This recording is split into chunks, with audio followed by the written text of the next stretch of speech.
Bah alors les Parisiens. Alors les Parisiens, vous êtes où? Venez maintenant. Venez, c'est le moment d'en découdre. C'est le moment de régler nos comptes une fois pour toutes. C'est tout ce que j'espérais, c'est tout ce que je souhaitais du plus profond de mon cœur depuis plusieurs mois, même depuis plusieurs années, les gars. Depuis l'élimination en 2024, j'attendais ça avec impatience, les gars. Et est-ce que cette attente, elle s'est encore plus augmentée, les gars? Elle a encore plus augmenté sur la Ligue des Champions précédente. Quand on était à deux doigts de s'affronter en finale. Quand on devait s'affronter en finale. Cette rancœur envers le PSG s'est encore plus accentuée tout cet été, les gars. Quand j'ai vu les Parisiens qui ont manqué de respect au Barça, qui ont manqué de respect à Yamal, qui ont manqué de respect à Pedri, on a vu des comparaisons vraiment ridicules les unes, aussi ridicules les unes que les autres, les gars, tout simplement. Des comparaisons entre le Barça de 2011 et ce PSG de 2025. Des comparaisons, les gars, entre Yamal et Dembélé, vas-y, pourquoi pas. Mais des comparaisons entre Yamal et Désiré Doué, des comparaisons entre Yamal et Barcola, des comparaisons entre Vitinha et Pedri. C'est le moment de montrer. C'est le moment de voir qui est qui. Maintenant, là, on va voir. Là, il n'y a plus de discussion, il n'y a plus de parole, il n'y a plus de blabla, les gars, il n'y a plus d'arguments, il n'y a plus de statistiques. Là, on va voir sur le terrain, les gars. Là, on va voir sur le terrain, les frères. Est-ce que Dembélé est vraiment meilleur que Yamal ou pas? Et vous savez quoi, les frères?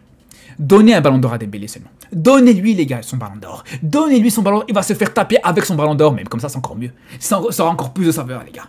Tapez un Dembélé qui aura gagné le ballon d'or. Il n'y a pas de problème, donnez-lui. Donnez-lui, les gars. Non, vraiment, je remercie l'UEFA. Vraiment. Je me dis même, c'est même possible que le tirage au sort ait été truqué. C'est pas grave, tranquille, il n'y a pas de problème. Truqué seulement. C'est tout ce qu'on voulait. C'est tout ce qu'on voulait. Pour une fois que vous truquez les choses pour une bonne raison, on va prendre. On prend avec plaisir, les gars. Par contre, moi, la seule chose que j'espère, la seule chose que j'attends, les gars,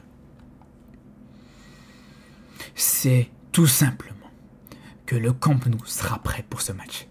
Après, on aura l'occasion de reparler du Camp Nou, de la situation du Barça, de se projeter sur ce match, les frères. Mais là, maintenant, je me dis, t'auras ce match contre le PSG à domicile, un match que le président du Barça lui-même, il attend avec impatience, les frères. Tu vas pas te permettre de refaire ce match au mois de juillet, les gars. Vraiment, c'est pas possible. Après, on va pas se mentir. Si le match doit se jouer demain, je ne suis pas serein du tout. Parce qu'il y a encore beaucoup d'améliorations, beaucoup de progrès à faire du côté du Barça, les frères. Et là, sur les prochains débriefs que vous allez voir, vous allez me voir que je vais être très exigeant, très dur envers le Barça, très sévère envers le Barça. Faudra pas être surpris, les frères, parce que t'auras une confrontation contre le PSG, contre Chelsea, contre... Bah, d'ailleurs, on va en parler, les gars. Contre Francfort, d'ailleurs, qui t'a aussi éliminé. Donc ça va être des retrouvailles qui vont être intéressantes de manière générale. Mais bref, tout ça pour dire, les frères. Tout ça pour dire... Quand vous allez me voir sévère sur les prochains débriefs, soyez pas surpris. Soyez pas surpris parce que je préfère être sévère sur un match que tu gagnes difficilement contre le Rayo Vallecano et pousser un petit coup de gueule, plutôt que d'être surpris justement contre le PSG et que là on se fasse humilier de nouveau contre le Paris Saint-Germain. Parce que là c'est hors de question. Parce qu'on a pu se faire éliminer humilier plutôt contre les deux, de toute façon éliminer et humilier contre le Paris Saint-Germain sous Xavi, l'un des pires Barça de l'histoire, à 10 contre 11, il n'y a pas de problème, ok, on accepte. Normal, il n'y a pas de problème. Mais là, ça pourra pas passer, les gars. Ça pourra pas passer. Bref. Après, l'enjeu pour moi, c'est même pas forcément de passer au prochain tour. Je vous le dis, les gars, parce que normalement, à part drame national, à part catastrophe industrielle, les gars, ça devrait le faire. T'as le club de Bruges, le Slavia Prague, Copenhague, l'Olympiakos, franchement, les gars. Même Francfort et Newcastle, les gars. Après, Newcastle, attention quand même, un petit peu, mais ça devrait le faire. Ça devrait le faire, les gars. C'est un groupe qui est abordable. Après, en dehors du PSG, l'équipe aussi que je crains, et c'est normal d'ailleurs, c'est tout simplement les deux finalistes de la Coupe du Monde des clubs. Et d'ailleurs, le vainqueur de cette dernière Coupe du Monde des clubs, les gars. Je vous le dis, les frères, cette équipe de Chelsea sera à ne pas sous-estimer du tout. La dernière fois que j'ai sous-estimé Chelsea, je me suis retrouvé avec les cheveux bleus, les frères. On va revenir sur cet arc. Voilà. Mais tout ça pour dire, là où Chelsea, c'est du costaud. Là où Chelsea, on sait que ça va pas être facile, c'est que Chelsea, c'est une équipe qui souvent réussit très bien face au Barça. Justement, hier soir, j'étais tombé sur une statistique que j'ai envoyée à un ami supporter des Blues, justement. C'est là où je me suis dit, je sentais un Barça-Chelsea sur ce tirage au sort. C'est que les confrontations entre Barça et Chelsea ont 5 victoires chacun entre les deux équipes. Donc ça va être une occasion pour se départager entre les deux clubs, les gars. Mais bon. Dans tous les cas, les frères, je pense que le Barça a toutes les armes pour pouvoir sortir de cette poule. On s'est compris encore une fois, on est encore sur l'ancienne dénomination, mais en tout cas pour se qualifier en 8e de finale. Après, le PSG, encore une fois, se retrouve dans un tirage qui est pas ultra abordable. Je pense que c'est le deuxième tirage le plus difficile, on va y revenir. Mais c'est pas un tirage facile du tout. Je suis même en train de me demander, les gars, si c'est pas un tirage plus difficile que la saison dernière pour le PSG. Parce que la saison dernière, t'avais encore Salzbourg, Stuttgart, le PSV Eindhoven, Gérone. Là, c'est beaucoup plus costaud, je trouve. Hein. C'est beaucoup plus costaud. Les petites équipes, entre guillemets, sur ce groupe-là, sur cette ligue-là, enfin, sur ce programme-là, à chaque fois j'ai du mal avec la nouvelle dénomination, mais bref, on s'est compris, encore une fois, les plus petites équipes restent très fortes, les gars. L'Atalanta, le Sporting Lisbonne, Bilbao, t'as pas vraiment de petits clubs. Donc vraiment, les Parisiens, vraiment, ça va être l'occasion de prouver justement clairement le statut de champion d'Europe, hein, tout simplement. De confirmer justement aussi que le match compliqué contre Tottenham c'était un accident, de confirmer tout simplement le vrai statut de champion d'Europe contre le Barça, contre le Bayern. Et franchement, ça va être hyper intéressant à suivre. Et franchement, les frères, cette saison en Ligue des Champions, mais vraiment, mais on va se régaler, les gars. On va se régaler. Mais vraiment, mais pardon l'UEFA d'avoir critiqué le nouveau format, les frères, parce que déjà la saison dernière, sur la phase régulière, on a vraiment vu des matchs exceptionnels, on s'est régalé de fou, mais cette saison aussi, ça va être exceptionnel. Et on parle aussi même de Chelsea. Chelsea, encore une fois, champion du monde.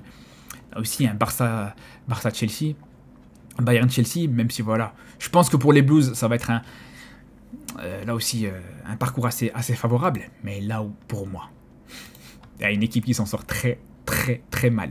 Je pense que c'est l'équipe du chapeau 1 qui s'en sort le moins bien, les frères. Honnêtement, le Real Madrid, les frères.